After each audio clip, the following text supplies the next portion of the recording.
Salut, c'est Anne Thérèse. Aujourd'hui, je te fais une vidéo pour te parler de comment faire le deuil d'une relation. Alors, je te parle de ça dans deux cadres. Ça peut être soit faire le deuil d'une relation qui vient de se terminer ou c'est pas toi qui as mis fin à la relation et du coup ça pique un peu, c'est compliqué.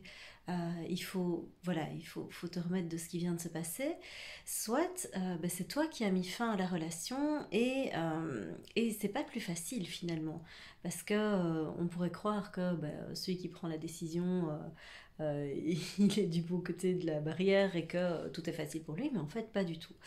Et il peut s'agir de plusieurs relations, ça peut être des relations amoureuses, comme ça peut être des relations qui ont compté dans ta vie, des relations familiales, des relations, des partenariats professionnels, ça peut être tout type de relations. Et donc, c'est assez inévitable qu'il y ait un deuil à faire une fois que tu as choisi de mettre fin à une relation. Alors, je te parle de ça parce que j'ai une personne qui m'a téléphoné il y a quelques jours et elle me parlait justement d'une relation très très très compliquée qu'elle avait avec sa maman. Si tu te reconnais, je te salue. Euh, et je te remercie pour ta confiance d'ailleurs. Et donc, elle me disait que voilà, c'était vraiment très très chaud et qu'elle avait décidé à un moment de couper le contact avec sa maman et de se protéger et de s'aimer suffisamment pour ne plus s'imposer ça. Et donc ça m'a fait vraiment réfléchir à ça et ça fait écho à plein de personnes que j'ai accompagnées dans ce cadre-là, soit pour voilà, mettre fin à une relation, soit pour se remettre d'une fin de relation. Alors, comment ça se passe dans ce genre de cas et qu'est-ce que je propose généralement pour pouvoir digérer cette fin de relation, c'est simplement de pouvoir redire la même chose, hein, c'est accueillir ce qui vient. C'est vraiment accueillir ce qui vient. Ne cherche pas à fuir les émotions qui remontent. Ça va être les mêmes émotions que tu vas traverser dans le cadre d'un deuil classique, j'ai envie de dire, si tu perds littéralement quelqu'un, s'il décède en fait, c'est un deuil. Et donc tu vas traverser les 5 phases de deuil qui sont la toute première étape généralement, c'est le choc et le déni. Même quand tu quittes quelqu'un, il y a quand même une part de toi qui est en état de choc et qui se dit une fois que c'est fait, j'y crois pas, enfin c'est dingue, ça y est, c'est fait en fait. Je suis passée à l'acte et donc c'est vraiment la première étape où ton mental en fait il bug complètement et il comprend pas ce qui se passe. Il lui faut vraiment du temps pour intégrer en fait. Et puis ensuite, t'as 3 phases euh, qui sont des phases qui vont arriver pêle-mêle. Ça dépend de toi, ça dépend de ta capacité à pouvoir accueillir les émotions et de ta facilité à traiter avec ces émotions-là. Donc tu as la colère qui peut arriver, c'est-à-dire que tu te révoltes par rapport soit à ce qui s'est passé dans le passé, soit à ce qui est en train de t'arriver. Tu as la tristesse qui peut arriver, et donc là, la tristesse, on connaît tous, c'est le truc où tu es en PLS et tu sais plus comment tu t'appelles, tu pleures toutes les larmes de ton corps. D'ailleurs, il y a beaucoup de personnes qui me demandaient dans ce genre de cas-là combien de temps ça dure, mais impossible à dire, ça dépend vraiment de toi, ça dépend de ce qu'il y a à digérer. La seule chose que je peux te dire, c'est que au plus vite tu vas accueillir ces émotions, au moins ça va durer, au moins ça va être souffrant, au moins ça va être compliqué, et je te promets, ça s'arrête à un moment. Donc n'aie pas peur. Je me souviens d'une cliente qui m'avait dit, mais moi si je pleure, je vais pleurer pendant plusieurs jours, ça ne s'arrêtera jamais, je vais mourir déshydratée. et, et on avait éclaté de rire toutes les deux parce que on s'imaginait qu'on allait retrouver desséché dans son salon, mais ça n'arrivera jamais. Tu ne mourras jamais desséché dans ton salon, rassure-toi. La tristesse, c'est un peu, je prends toujours ce parallèle atroce, je te le concède, mais ce parallèle de euh, quand tu vas aux toilettes, ça s'arrête à un moment. Enfin, je veux dire, quand tu vas faire pipi, quand c'est fini, c'est fini. Quand t'es triste et que t'as pleuré tout ce que t'avais à pleurer, eh ben oui, ça s'arrête aussi. Donc non, tu ne mourras jamais de tristesse, pas si à un moment tu acceptes que ça a une fin et que tu ne restes pas dans cette tristesse, que tu n'alimentes pas cette tristesse. Si tu l'alimentes, alors oui, là, ça va perdurer. Mais si tu ne l'alimentes pas et si à un moment tu laisses passer l'émotion, tu l'accueilles et tu la laisses passer jusqu'à ce que ce soit épuisé et que tu aies vidé quelque part tout ce qu'il y avait à vider, Mais alors, tu passes à autre chose naturellement. Ton corps, il est fait comme ça, et donc il y a pas de souci avec toi, avec ça. Rassure-toi vraiment. Ensuite, il y a une étape qui porte un nom un peu barbare. Moi, j'ai jamais compris pourquoi on l'appelait comme ça. Je trouve ça atroce. C'est soit la négociation, soit le marchandage. Alors, tu vas vite comprendre. En fait, c'est quand ton mental refuse la situation et essaye de négocier.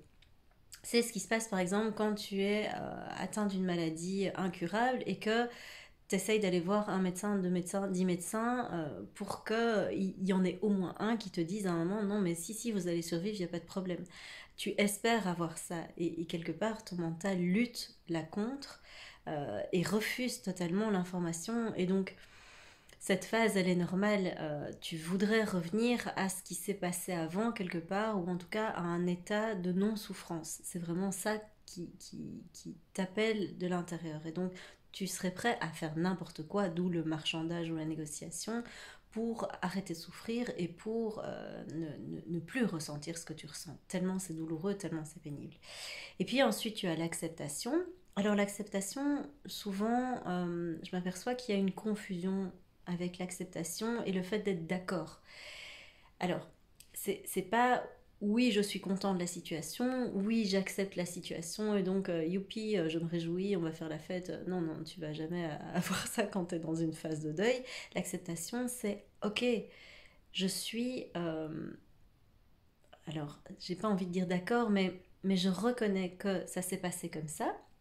Je reconnais que les choses sont telles qu'elles sont et que je ne peux rien y changer.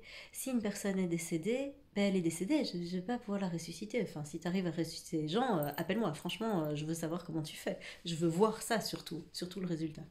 Euh, Sauf si tu t'appelles Frankenstein, j'ai pas très envie. Et donc, excuse-moi, il est tard, je suis crevée, donc c'est encore pire que d'habitude. Euh, Ça y est, je suis perdue maintenant. C'est plus ce que je voulais dire. Voilà, c'est vraiment une catastrophe. J'en étais où? Ah oui, l'acceptation, c'est ça. Merci les gars. Heureusement qu'ils sont là, hein. Franchement, une cervelle de poisson rouge, ici c'est vraiment catastrophique.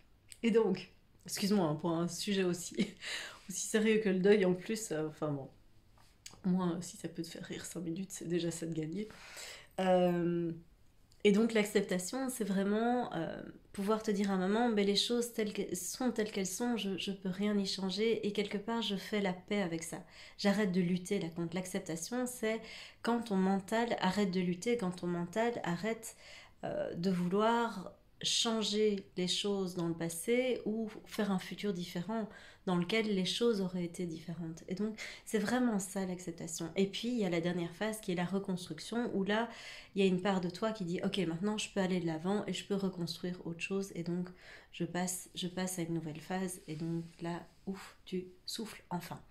Alors il faut savoir que quand tu traverses ces phases de deuil là, quel que soit le deuil que tu as traversé, et donc la fin d'une relation, c'est aussi un deuil, ça va être par palier. Donc, si tu veux, tu vas traverser ces phases dans un premier palier, et ensuite, tu vas toutes les retraverser, mais ça va être chaque fois plus light. À chaque fois que tu vas monter un palier supplémentaire, ça va être plus light, mais tu vas les retraverser. Tu peux voir ça, par exemple, quand ben, tu dois faire le deuil d'un travail et quand voilà, as tout digéré, que tu es dans la reconstruction, quand tu passes à côté de ton ancien endroit de travail, ben, il y a peut-être des trucs qui vont remonter. Il y a peut-être de la colère, il y a peut-être un peu de nostalgie, etc. Dans le cas où tu as perdu quelqu'un ou tu as vécu une rupture, les dates anniversaires, souvent c'est compliqué, les fêtes, etc. C'est des choses où voilà, il n'y a rien à faire. Ça va te rappeler à cette personne. Et donc, à chaque fois qu'il va y avoir des choses qui vont te rappeler à cette personne, tu vas avoir des choses remonter. Là, c'est toujours la même chose. Donc, vraiment, accueille au maximum. En fait, ce qui se passe, c'est que on souffre parce qu'il y a une partie de nous, il y a une partie de notre mental qui refuse la réalité, qui refuse que les choses se passent comme ça. C'est ça qui crée la souffrance. Donc, au plus vite, tu te dis, ok, quelque part, j'aurais peut-être souhaité que les choses soient différentes. Oh, désolé, ça bouge. J'aurais peut-être souhaité que les choses soient différentes, mais ça s'est passé comme ça. Et voilà, j'ai pas de contrôle là-dessus. Voilà, c'est comme ça. Euh, Sans être non plus dans le déni. Donc là, j'ai juste envie de rétablir l'équilibre. Je repense de nouveau à des clients que j'ai eus qui multipliaient par exemple les conquêtes après avoir vécu une rupture amoureuse. Que ce soit eux qui mettent fin ou qu'ils aient vécu une rupture dans l'autre sens, commençaient à vraiment multiplier les conquêtes pour pouvoir simplement digérer l'histoire. Mais en fait, tu digères rien du tout quand tu fais ça. Tu es juste en train de fuir. Tu es juste en train d'essayer de noyer ton chagrin dans la diversité de plaisirs, de relations, dans l'espoir qu'à un moment, ça te fasse oublier ce putain de truc qui te fait hyper mal. Et donc, en fait, vérifie juste avec toi si tu fais ça, si tu es vraiment dans la joie complète, auquel cas si ça se fait dans le mois, les 2 mois qui suivent, j'ai un tout petit doute quand même. Un deuil, ça prend quand même un peu de temps. Mais bon, peut-être que tu as une capacité de récupération particulièrement optimale, je ne sais pas. Mais en principe, ça prend un peu de temps et donc vérifie simplement si tu n'es pas en train de fuir quelque chose. Alors, sur un autre plan, sur le plan de l'univers, tu sais bien que moi j'aime bien parler de l'univers. L'univers, quand il te met face à ce genre de rupture dans ta vie, ça peut être plusieurs choses qui viennent de dire. Alors généralement, par rapport à une demande que tu fais à l'univers, il peut y avoir 3 types de réponses. La première réponse, c'est oui. Tu fais une demande, l'univers il dit oui, il t'apporte ce dont tu as besoin. La deuxième chose qu'il peut te dire, c'est non, non, pas maintenant. Pas maintenant parce que soit tu as quelque chose encore à bosser et donc t'es pas prêt, parce que si on te le donne maintenant, tu vas faire n'importe quoi, ça va pas aller. Soit c'est en cours de préparation. C'est un petit peu, j'en parlais dans une de mes vidéos, c'est un peu comme si tu avais fait une commande au restaurant et qu'à un moment, tu as commandé, je sais pas moi, une pizza. Il faut un peu de temps avant que ta pizza arrive. Donc si tu viens de commander, le serveur vient de partir, va pas commencer à appeler le serveur, appeler le serveur, appeler le serveur en demandant mais où est ma pizza? Et est-ce que ma pizza est prête? Tu le ferais pas au restaurant, mais tu ne le fais pas avec l'univers non plus. Donc à un moment, si tu fais une demande, il a entendu, ne t'inquiète pas, ils sont pas sourds, ils sont pas débiles non plus, et donc à un moment, ils vont t'amener le truc. Il faut juste bien que tu écoutes les signes qui vont se pointer sur ta route pour te dire la commande est en préparation, tu vas l'avoir. Parfois, on n'a pas très très envie d'entendre ces signaux-là, et donc c'est un peu le mental qui flippe à ce moment-là et qui dit ah j'ai pas le contrôle. Donc non, quand tu as affaire à l'univers, tu vas voir que t'as pas le contrôle. Si tu observes bien déjà dans ta vie, a priori tu vas t'apercevoir que t'as pas le contrôle sur tout. Tu es confiné, non? Eh bien voilà. Euh, Moi en tout cas, je suis encore confinée, donc je n'ai pas très fort le contrôle là-dessus. Et donc la troisième chose que l'univers peut te dire, c'est non, on ne te donne pas ça parce qu'on a mieux pour toi. Et donc dans le cadre d'une rupture, c'est simplement qu'il y a quelque chose qui quitte ta vie, il y a quelque chose qui sort de ta vie parce qu'en fait, tu n'en as plus besoin, que tu le penses vrai ou pas, tu n'en as plus besoin, sinon ce serait encore dans ta vie, sinon ça te ferait encore travailler, ça te ferait encore évoluer.